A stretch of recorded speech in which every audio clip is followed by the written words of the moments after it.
पोटभर घास कधी घडे तिला उपवास ओल्या मातीतून चालताना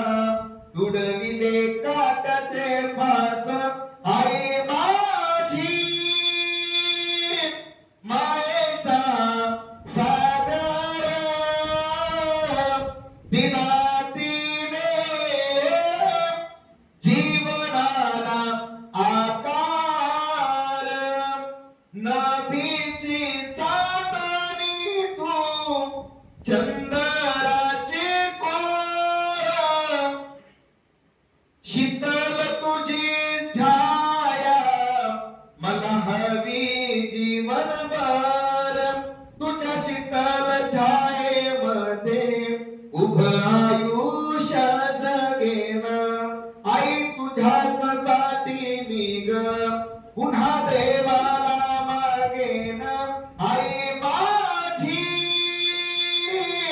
मायेचा सागर दिला तिने जीवनाला आकार आई माझी मायेचा सागर दिला तिने जीवनाला